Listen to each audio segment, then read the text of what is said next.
మన తండ్రి అయిన దేవుని నుండి ప్రభు అయిన క్రీస్తు నుండి కృపయు సమాధానములు మీకు కలుగునుగాక. ఆమేన్. దయచేసి కూర్చోనండి. ప్రభునందు ప్రియ దేవుని సంగమా, ప్రభు అయిన యేసుక్రీస్తు నామమున మీకందరికీ ఉదయకాల శుభాలు, మరొకసారి క్రిస్మస్ శుభాకాంక్షలను నేను తెలియజేస్తున్నాను. ఈ సంవత్సరానికి గాను ఇది చివరి ఆదివారము. ఇది క్రిస్మస్ తర్వాతి మొదటి ఆదివారము.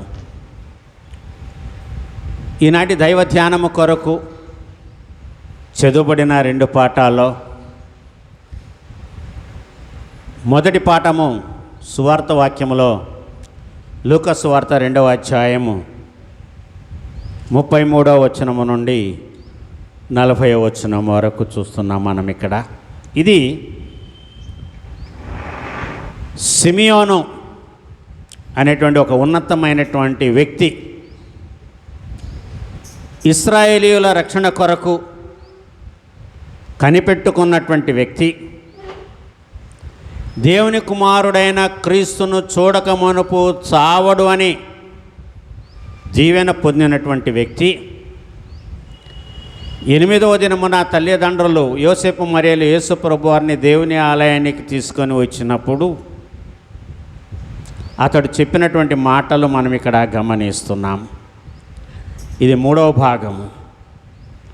మొదటి భాగములో తనను గురించి, దేవుడు తన జీవితంలో చేసిన మేళ్లను గురించి ఏ విధముగా దేవుడు విమోచించుతున్నాడో దాన్ని తెలుసుకొని దేవునికి కృతజ్ఞతాస్తుతులు చెల్లిస్తూ, నాథ ఇప్పుడు నీ మాట చెప్పున సమాధానముతో నీ దాసుని పోనిచ్చుచున్నావు అని కీర్తన పాడాడు. 2వ భాగములో సిమియోను పసిబాలుడైన యేసు ప్రభువారిని, 8 రోజులు ఉన్నటువంటి పసిబాలుడైన యేసు ప్రభువారిని చేతుల్లో ఎత్తుకొని దీవించడము మనం ఇక్కడ గమనిస్తున్నాం. 3వ భాగములో తల్లి అయిన మరియకు ఒక రహస్యాన్ని బయలుపరచడాన్ని మనం ఇక్కడ గమనిస్తున్నాం. దేవదూత కూడా, గబ్రియేలు దూత కూడా బయలుపరచినటువంటి ఒక రహస్యాన్ని సిమియోను బయలుపరుస్తున్నాడు. మనము మత్తయి సువార్త 1వ అధ్యాయము 18 నుంచి 25 వచనాల్లో యేసుక్రీస్తు జనన విధం ఎట్లనగా అని చదువుకుంటూ వెళితే అక్కడ గబ్రియేలు దూత యోసేపుకి స్వప్నములో కనబడి చెప్పిన మాటను మనము ఇక్కడ అనేక సార్లు మనం ఇక్కడ చదువుకున్నాం. యేసు ప్రభువారిని గురించి గబ్రియేలు దూత యోసేపుకు చెప్పిన మాటలు ఏంటి అని మనం ఇక్కడ చూస్తే ఇక్కడ అంటున్నాడు, ఆమె యొక్క కుమారుని కనను, తన ప్రజలను వారి పాపముల నుండి ఆయనే రక్షించును గనుక ఆయనకు యేసు అను పేరు పెట్టుదు అనెను. ఇదిగో కన్యక గర్భవతి కుమారుని కనను, ఆయనకు ఇమ్మానుయేలను పేరు పెట్టుదురు అని ప్రభు తన ప్రవక్త ద్వారా పలికిన మాట నెరవేరున్నట్లు ఇదంతయు జరిగేను అని మత్తయి సువార్తికుడు గబ్రియేలు దూత ఏదైతే యోసేపుకు చెప్పిందో ఆ మాట యోసేపుకు చెప్పాడు. 2వదిగా లూకా సువార్త 1వ అధ్యాయములో 26వ వచనము నుండి మనం చదువుకుంటూ వెళితే ఇక్కడ గబ్రియేలు దూత గలిలయలో ఉన్న నజరేతను ఊరిలో మరియ దగ్గరికి వెళ్ళి చెప్పిన మాట ఏంటంటే, దయాప్రాప్తురాలా నీకు శుభము, ప్రభు నీకు తోడై ఉన్నాడని చెప్పాను. దాని తర్వాత గబ్రియేలు దూత ఏమందంటే, ఇదిగో నీవు గర్భమును ధరించి కుమారుని కని ఆయనకు యేసు అను పేరు పెట్టుదువు, ఆయన గొప్పవాడే, సర్వోన్నతుని కుమారుడు అనబడును, ప్రభు అయిన దేవుడు ఆయన తండ్రి అయిన దావీదు సింహాసనమును ఆయనకి ఇచ్చును అని చెప్పాడు. తర్వాత ఆయన యాకోబు వంశస్థులను యుగయుగములో ఏలును, ఆయన రాజ్యమునకు అంతము లేనిదయుండునని ఆమెతో చెప్పాను. గబ్రియేలు దూత చెప్పింది ఇంత మట్టుకే. గబ్రియేలు దూత యోసేపుకు చెప్పనిది, గబ్రియేలు దూత మరియకు చెప్పనిది సిమియోను మరియకు చెప్తున్నాడు. యేసు ప్రభువారిని చేతుల్లో ఎత్తుకొని దీవించిన తర్వాత చూడండి, యోసేపును ఆయన తల్లిని ఆయనను గురించి చెప్పబడిన మాటలు విని ఆశ్చర్యపడారు. యోసేపు వారిని దీవించి, ఇక్కడ మనం చూడాలి, మరియ విననటువంటి మాటలు, బిడ్డ పుట్టకముందు విననటువంటి మాటలు బిడ్డను కన్న తర్వాత దేవుని ఆలయానికి తీసుకొచ్చి ప్రతిష్ఠ దినమున సిమియోను ఇశ్రాయేలీయుల రక్షణ ఆదరణ కొరకు కనిపెట్టుకుంటున్నటువంటి సిమియోను చెప్పినటువంటి మాటలు, ఎందుకంటే ఆయన మీదకు పరిశుద్ధాత్మ వచ్చింది. సిమియోను ద్వారానే ఈ మాటలు పలికించాడు దేవుడు. ఏంటి ఆ మాటలు? అనేక హృదయ ఆలోచనలు బయలుపడినట్లు ఇశ్రాయేలులో అనేకులు పడుటకును తిరిగి లేచుటకును వివాదాస్పదమైన గుర్తుగా ఈయన నింపబడి ఉన్నాడు. ఇది మొదటిది. ఇది బయట వారిని గురించి సిమియోను మరియతో చెప్పిన, తల్లి అయినటువంటి మరియతో చెప్పినటువంటి మాటలు. ఇక్కడ కన్య మరియ అనకూడదు. ఆమె కన్యత్వము దాటి ఒక ప్రమోషన్లోనికి వచ్చింది, తల్లి అని పిలువబడుతుంది. తల్లి అయిన మరియకు చెప్పాడు. రెండవది ఆమెతో చెప్పుతున్నాడు, నీ హృదయములోకి ఒక ఖడ్గము దూసిపోవునని ఆయన తల్లి అయిన మరియతో చెప్పాను. ఈ రెండు బాధ్యతలు దేవుడు గబ్రియేలు దూతకు ఇవ్వలేదు, కానీ సిమియోనికి ఇచ్చాడు. టు ప్రొనౌన్స్, బిడ్డనైతే దీవించాడు, తల్లితో చెప్పినటువంటి మాటలు ఏంటి?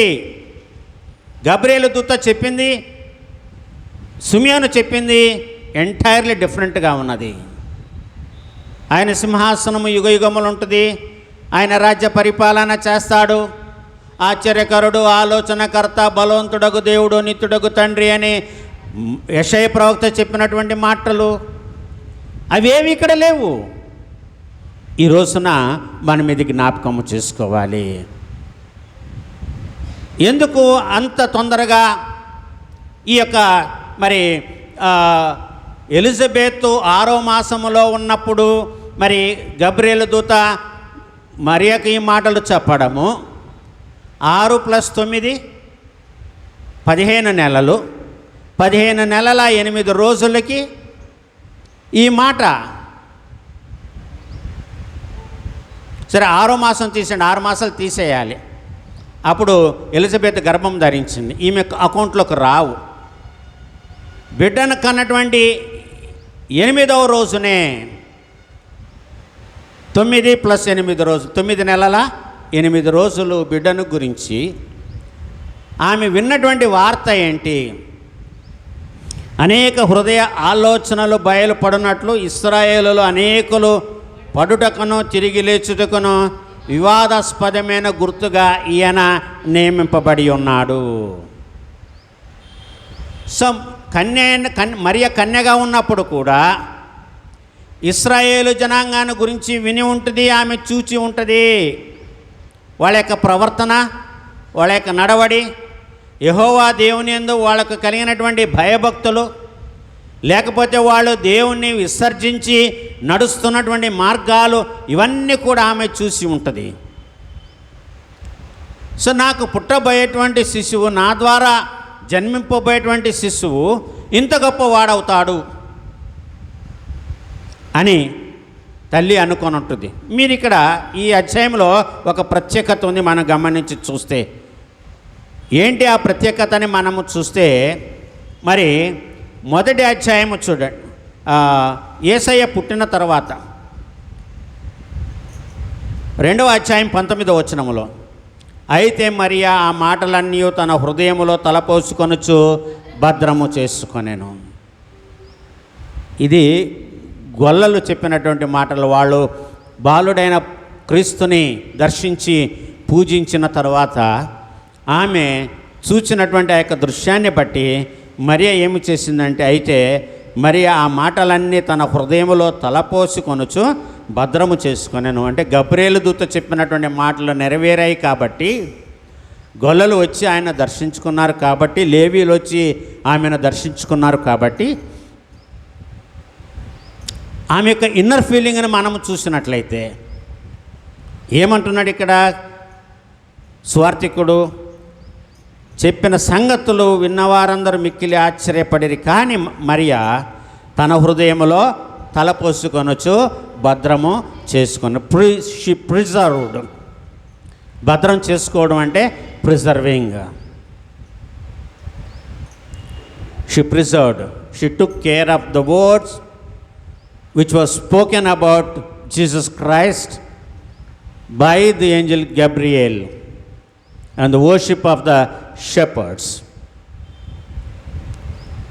రెండవ భాగంలోనికి వచ్చేటప్పటికి 9 నెలలు అయిపోయిన తర్వాత బిడ్డ కనినటువంటి 8వ రోజుకి దేవుని ఆలయానికి తీసుకువస్తే ద గ్రేట్ మ్యాన్ సిమియోను ఆయన చెప్పుతున్నటువంటి మాట. సో ఆయన చాలా సంతోషం కలిగింది. అందుకని ఒక పాట పాడాడు, నాథ ఇప్పుడు నీ మాట చొప్పున సమాధానముతో నీ దాసుని నీ పోనిస్తున్నావు. అన్యజనులకు నిన్ను బయలుపరచుటకు వెలుగుగాను, నీ ప్రజలైన ఇశ్రాయేలుకు మహిమగాను, నీవు సకల ప్రజల ఎదుట స్థిరపరిచిన నీ రక్షణ నేను కన్నులారా చూచి తిని. So the 2 kinds of statements ఇక్కడ సిమియోను ఇస్తున్నది. 2 రకాలైనటువంటి స్టేట్మెంట్స్ ఆయన ఇస్తున్నాడు. క్రీస్తు ఏమై ఉన్నాడో ఈ లోకానికి,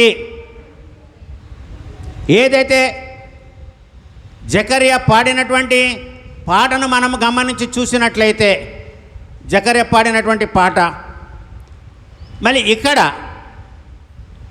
అన్యజనులకు నిన్ను బయలుపరచుటకు వెలుగుగాను, నీ ప్రజలైన ఇశ్రాయేలుకు మహిమగాను, నీవు సకల ప్రజలు ఎదుట సిద్ధపరిచిన నీ రక్షణ నేను కన్నులారా చూచి తిని అని అన్నాడు. అంటే యేసు ప్రభువు నేను రక్షణ వచ్చేసింది ఆయన ఈ లోకానికి వస్తే. ఆశ్చర్యపడ్డారు తల్లిదండ్రులు అయినటువంటి యోసేపు మరియలు. ఆయన వాళ్ళని దీవించిన తర్వాత చెప్తున్నటువంటి మాటలు, అనేక హృదయ ఆలోచనలు బయలుపడినట్లు, ఇశ్రాయేల్లో అనేకులు పడుటకు తిరిగి లేచుటకు వివాదాస్పదమైన గుర్తుగా ఈయన నియమింపబడి ఉన్నాడు.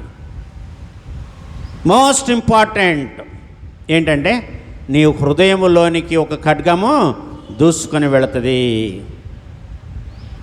చూడండి, ఇప్పుడు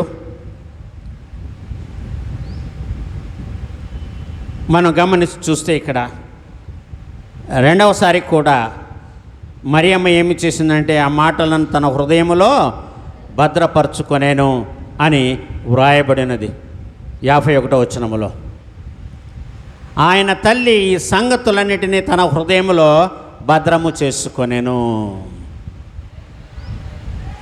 ఇవన్నీ కూడా భద్రం చేసుకుందామే. కాబట్టి సమయమున అనేక హృదయ ఆలోచనలు బయలుపడాలి, హృదయ ఆలోచనలు బయటికి పడాలి. హృదయాలోచనలు మనిషిని వశము చక్కని ప్రత్యుత్తరం ఇచ్చుట యెహోవా వలన కలుగును. మన హృదయంలోకి వచ్చినట్లుగా తలంపు పుట్టినట్లుగా మనం ఆలోచిస్తాము, మనం మాట్లాడతాము. కానీ సరైన సమాధానం ఎవరిస్తారంటే దేవుడే ఇస్తాడు. అందుకని అన్నాడు యెషయా ప్రవక్త ద్వారా, నా తలంపులు మీ తలంపుల వంటివి కావు, మీ ఆలోచనలు నా ఆలోచన వంటివి కావు. హృదయ ఆలోచనలు, మనిషి యొక్క హృదయంలో పుట్టేటువంటి ఆలోచనలు, తలంపులను గురించి మనం ఇక్కడ మాట్లాడుకున్నప్పుడు చూడండి, మత్తయి రాసిన సువార్త 9వ అధ్యాయము 4వ వచనాన్ని చదువుకుందాం. 9:4. యేసు వారి తలంపులు గ్రహించి మీరెందుకు మీ హృదయములలో దురాలోచనలు చేయుచున్నారు అని ఆయన ప్రశ్నిస్తున్నాడు. వారి తలంపులను గ్రహించి, హృదయ రహస్యములు ఎరిగినటువంటి దేవుడు, అంతరంగమును ఎరిగినటువంటి దేవుడు యేసయ్య ఇక్కడ అంటున్నాడు, వారి హృదయ ఆలోచనలు, వారి తలంపులు, మనం ఏమేమి ఆలోచిస్తామో అవి దేవునికి తెలుసు అండి. ఇదే మత్తయి సువార్త 12వ అధ్యాయము 25వ వచనం చూడండి. ఆయన వారి తలంపులను ఎరిగి వారితో ఇట్లా నేను. సో దేవునికి మన తలంపులన్నీ తెలుసు. అనేక హృదయ ఆలోచనలను బయలుపడడానికి. సో మన హృదయ ఆలోచనలు ఏంటి? God will reveal thoughts of our mind. అవన్నీ కూడా దేవుడు బట్టబయలు చేస్తాడు. మరుగయుండునదేదియు బయలుపరచబడక పోదు. There is nothing secret hidden. One cannot hide anything from God. దేవుని దగ్గర ఏ ఒక్కరు కూడా ఏది కూడా దాచలేరు. మనము దాచితే దేవుడు దాన్ని బయటికి పెడతాడు. కాబట్టి దేవుడు దాన్ని బయట పెట్టడానికంటే ముందే మనం బయట పెట్టాలి మన ఆలోచనలు. మనం వాటిని దాచుకుంటే either it is good or bad, దేవుడే వాటిని బయలుపరుస్తాడు. అందుకని అన్నాడు, నా తలంపులు మీ తలంపుల వంటివి కావు.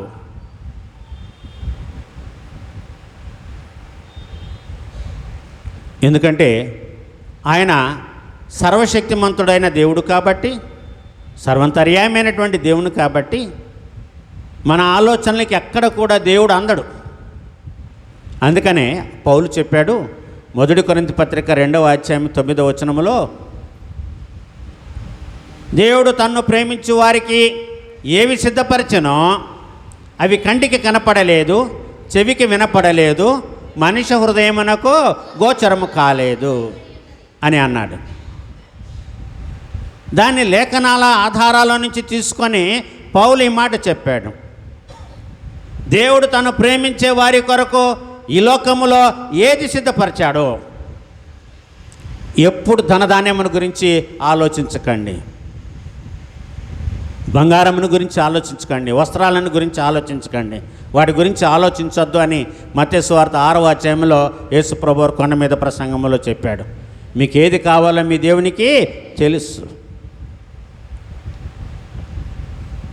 3 ఉన్నాయి ఎకనామిక్స్లో 3 పదాలు ఉంటాయి ఆర్థిక శాస్త్రములో. నెససరీసు, వాంట్స్, నెససరీసు, లగ్జరీస్, ఇవన్నీ ఉంటాయి. 3 ఉంటాయి. Wants, desires, luxuries. సో మన స్తోమతను బట్టి మనిషికి దేవుడు ఒకటిస్తే దాన్ని విడిచేసి ఇంకొక దాని గురించి ఆలోచిస్తాడంట మనిషి. ఇది వచ్చేసింది, రెండవది కావాలి, అది అందింది, మూడోది కావాలి. సో ఈ మనిషి ఈ విషయాలను ఆలోచిస్తాడు. దేవుడు కోరుకునేది ఏంటంటే రక్షణను గురించి దేవుడు మాట్లాడతాడు.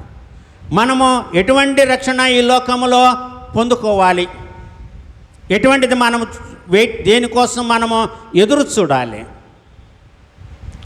ఏదైతే మరియా విన్నదో, ఎదురు చూడకపోయినా తన్ను ఎన్నుకొనబడి తను తాను త్యాగము చేసుకొని సమర్పించి బిడ్డను కన్న తర్వాత గబ్రియేలు దూత చెప్పినటువంటి మాటలకు, ఇక్కడ సిమియోను చెప్తున్నటువంటి మాటలకు ఎక్కడ కూడా పొంతన లేదు. ఎందుకు నా హృదయంలో ఖడ్గం దూసుకొని వెళుతుంది? ఎటువంటి ఖడ్గము దూసుకొని వెళుతుంది?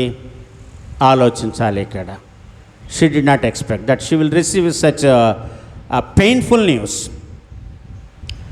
అమ్మ, ఇక్కడ రికార్డ్ అవుతుంది, యూట్యూబ్లో ఉంది, మీరు చూసుకోవచ్చు. నేను తర్వాత ఇస్తాను మీకు, మీరు ఇంటికి వెళ్ళిన తర్వాత చూసుకోవచ్చు. ప్రసంగాలు రెగ్యులర్గా ప్రతి ఆదివారం ప్రసంగాలు వస్తాయి యూట్యూబ్లో. Thank you. ప్రభునందు ప్రియులారా, చాలామంది హృదయాలోచనలు బయలుపడినట్లుగా అనేకులు పడతారు, తిరిగి లెగుస్తారు. పడేవాళ్ళు పడతారు, తిరిగి లెగిసేవాళ్ళు లెగుస్తారు. ఎందుకంటే వాళ్ళు రాయి తొట్రిల్లి పడతారు. మీరు నిషేధించిన రాయి మూలకు తలరాయి ఆయను, ఆయన మీకు అడ్డుబండగా ఉన్నాడు.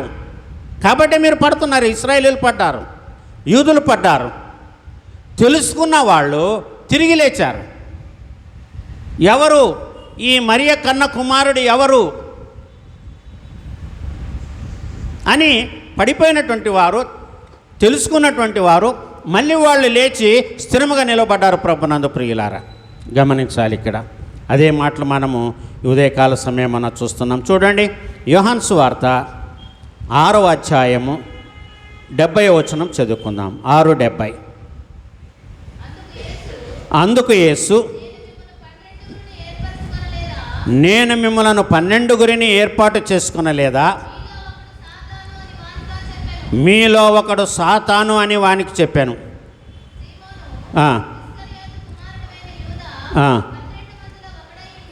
చాలండి.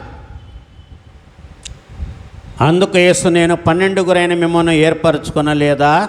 మీలో ఒకడు అపవాది అని వారితో చెప్పాను. అంటే కొంతమంది లెగవడానికి, కొంతమంది పడడానికి. ఆయన 12 ఏర్పాటు చేసుకుంటే ఒకడు పడిపోయాడు, ప్రలోభాలకు వెళ్ళి పడిపోయాడు. He has fallen down. He could not raise up because he could not seek forgiveness. వెతకలేదు, క్షమాపణ వేడుకోలేదు దేవుని దగ్గర, దాన్ని వెతుక్కలేదు. కాబట్టి ఇస్కరియోతు యూదా లెగవకుండా పడిపోయాడు. 12 ఏర్పాటు చేసుకుంటే మనల్ని 100 మందిని ఏర్పాటు చేసుకున్నాడా దేవుడు? 1000 మందిని ఏర్పాటు చేసుకున్నాడా? లక్షల మందిని ఏర్పాటు చేసుకున్నాడా? ఈ ఏర్పాటు చేసుకున్నటువంటి వారిలో ఎంతమంది నిలబడుతున్నారు, మరి ఎంతమంది పడిపోతున్నారో ఈ ఉదయకాల సమయమున మనల్ని మనము ప్రశ్నించుకోవాలి. క్రీస్తు పుట్టుక జన్మదినం పండుగ అయిపోయింది. సో మనం ఆ రోజు తినాల్సినవి తిన్నాము, వేసుకోవాల్సినవి ధరించుకోవాల్సినవి ధరించుకున్నాము, ఎంజాయ్ చేశాము. Now we are silent.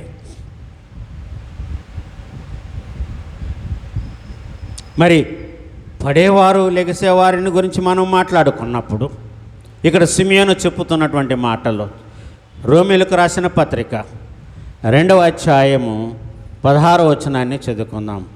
పౌలు రోమీయులకు రాసిన పత్రిక 2వ అధ్యాయము 16వ వచనం. నేను నా సువార్త ప్రకారము యేసుక్రీస్తు ద్వారా మనుషుల రహస్యములను విమర్శించు దినమందు ఈలాగూ జరుగును. ఏలాగో పైన ఉన్నాయి అక్కడ రోమీయులకు రాసిన పత్రిక 2వ అధ్యాయాన్ని మనం చదువుకుంటే పౌలు ఈ మాట ఎందుకు చెప్పాడో అర్థమవుతుంది. దేవుడు నా సువార్త ప్రకారము యేసుక్రీస్తు ద్వారా మనుషుల రహస్యములను విమర్శించు దినమందు ఇలాగూ జరుగుతుంది. అదే అన్నాడు ఇక్కడ సిమియోను కూడా. అనేక హృదయాలోచనలు బయలుపడినట్లు ఇశ్రాయేలీయులు అనేకులు పడుటకును తిరిగి లేచుటకును ఈయన వివాదాస్పదమైన గుర్తు. యెషయా గ్రంథము 8వ అధ్యాయము 14వ వచనాన్ని చదువుకుందాం. యెషయా గ్రంథము 8:14.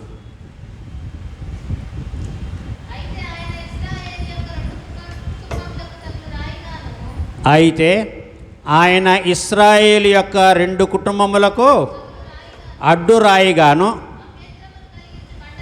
అభ్యంతరము కలిగించి బండగాను ఉండును.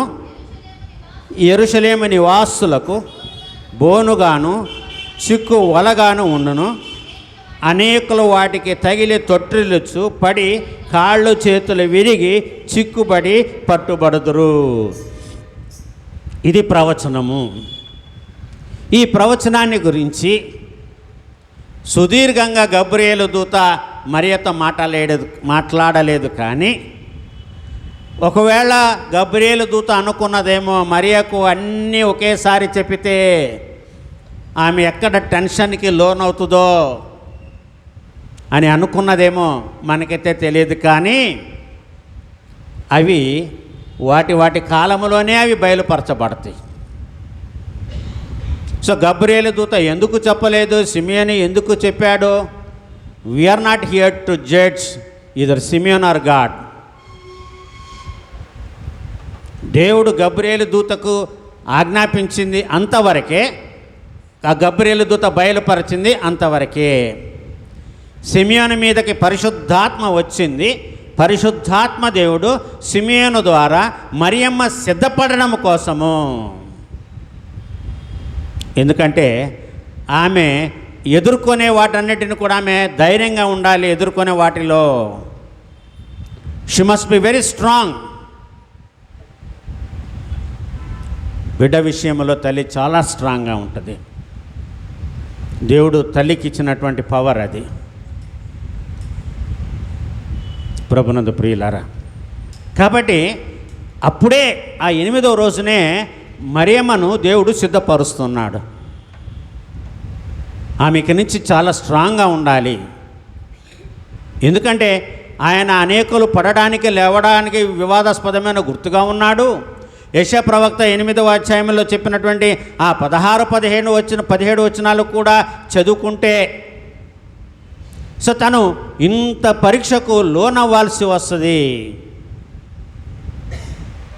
మరి యేసుప్రభు వారిని గురించి మరియా ఏమి ఆలోచిస్తుంది అని మనం చూసినప్పుడు ప్రభునందు ప్రియులారా చాలా జాగ్రత్తగా ఉండాలి. మత్తయి సువార్త 21వ అధ్యాయము 44వ వచనాన్ని చదువుకుందాం.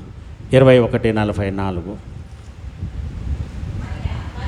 మరియు ఈ రాతి మీద పడువాడు తునకలైపోవును కానీ అది ఎవని మీద పడునో వాణ్ణి నలిచివేయును. సో అక్కడ యెషయా గ్రంథము 8, 14, 15 వచనాలు, ఈ మత్తయి సువార్త 21వ అధ్యాయము 44వ వచనము. ఇక్కడ సిమియోను చెప్తున్నటువంటి మాటలు ఇవన్నీ నువ్వు చూస్తావు, నీ కళ్ళెదుటనే జరుగుతాయి. ఇవన్నీ కూడా తల్లిగా ఆమె చూడబోతుంది, తన కుమారుని జీవితంలో జరగబోయేటువంటి వాటిని. ఇందుకోసమా నేను కన్యగా ఉండి పిల్లోని కన్నది అనే సందేహము, భయము ఆమెకు కలగకుండా ఉండడం కోసం God is preparing mother Mary to become strong.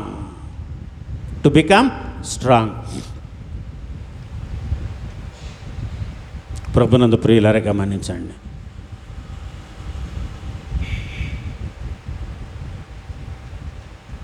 ఒక చిన్న క్లిప్పింగ్, వీడియో క్లిప్పింగ్ ఏంటంటే, ఒక తల్లి కుమారుడు వీధుల్లో వెళుతున్నారు, షాప్స్ పక్కన నడుచుకొని వెళుతున్నారు. అనుకోకుండా ఒక స్లాబ్ ముక్క పైనుంచి కిందకి ఊడి పడిపోయింది. తల్లి ఏం చేసిందంటే అది బిడ్డ మీద పడకుండా బిడ్డను వాటేసుకొని వంగింది. అది తల్లి వీపు మీద పడింది, చాలా బరువైనది పడింది. ఆమె నేలను కృంగిపోయింది, బిడ్డను అట్లాగే పట్టుకొని నేలను కృంగిపోయింది. తర్వాత తెప్పరిల్లి లేచింది. ఆమె చాలా నొప్పిగా ఉంది. పిల్లోడు అడుగుతున్నాడు, అమ్మా దెబ్బ తగిలిందా అని. చిరునవ్వుతో లేదు నాయన అని నొప్పిని భరిస్తూ తల్లి చెప్పింది. ఇది యూట్యూబ్లో వచ్చిన చిన్న క్లిప్పింగ్, ఒరిజినల్ ఇది. సో తల్లి బిడ్డ కోసము ఎంత నొప్పి ఎంత బాధనైనా అనుభవించడానికి సిద్ధంగా ఉంటుంది. కాబట్టి అక్కడ మరియ కూడా దేవుడు ప్రిపేర్ చేస్తున్నాడు. Because she was tender in her age, చాలా లేత యవ్వన ప్రాయము మరి అది.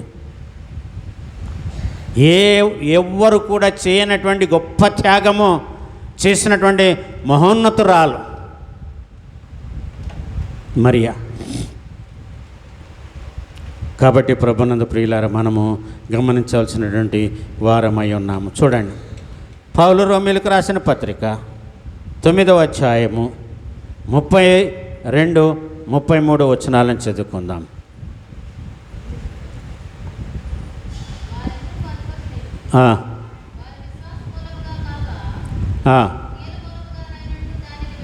అయితే మనం ఏమందమో, నీతిని వెంటాడని అన్యజనులు నీతిని అనగా విశ్వాసమూలమైన నీతిని పొందిరి. అయితే ఇశ్రాయేలు నీతి కారణమైన నియమమును వెంటాడినను ఆ నియమమును అందుకొనలేదు.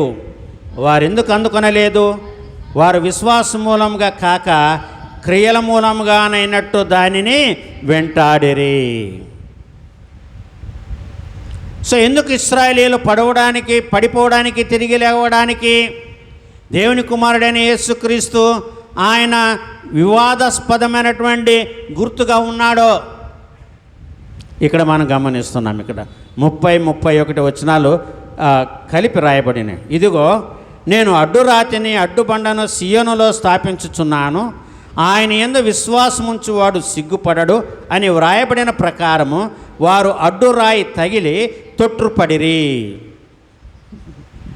అది ఎవరంటే ప్రభు అయిన యేసుక్రీస్తు. ఆ మాటలు ఉదయకాల సమయమున మరియమ్మ ఎదుర్కొంటోంది. మరియు ఇప్పుడు ఆ పర్సనల్ లైఫ్ గురించి చెప్తుంది.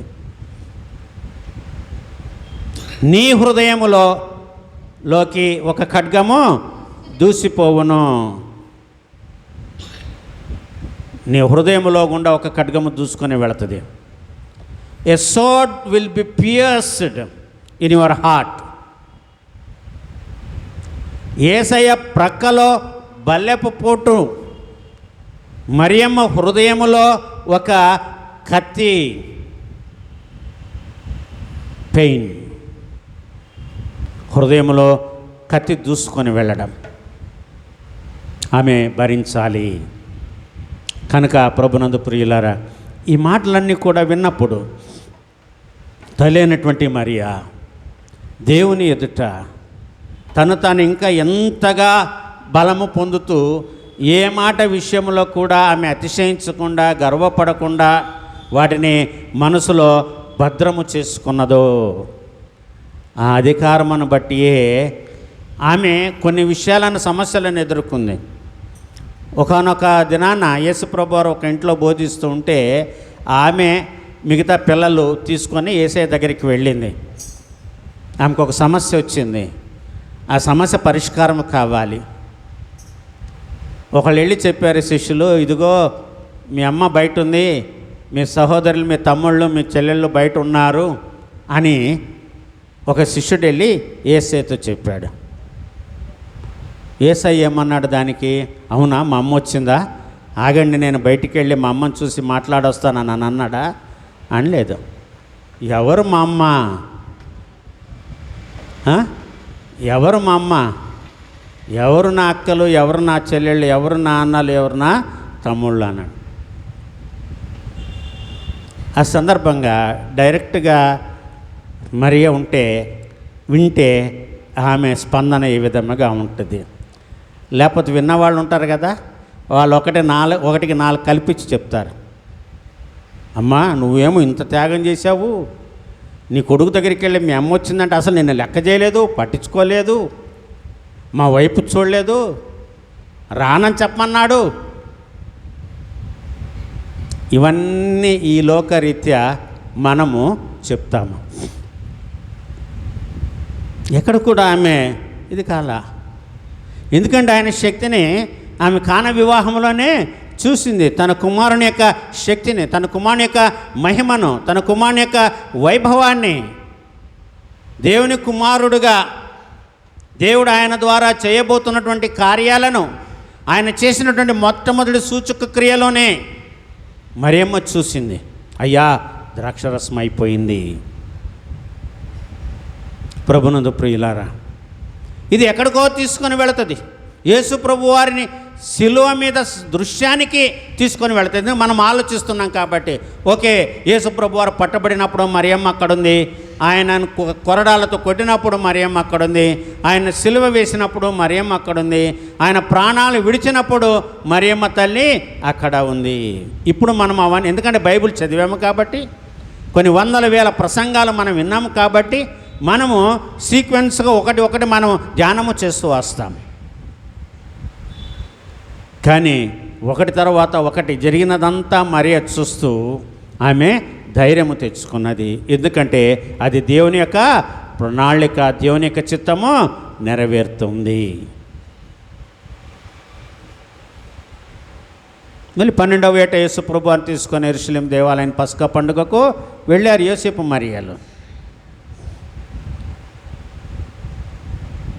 ప్రభునందు ప్రియులారా, హృదయాలోచనలు మనుషుని వశములో చక్కని ప్రత్యుత్తరం ఇచ్చుట యెహోవా వలన కలుగును. దేవుడు మరియకు చక్కటి ప్రత్యుత్తరాన్ని ఇచ్చాడు.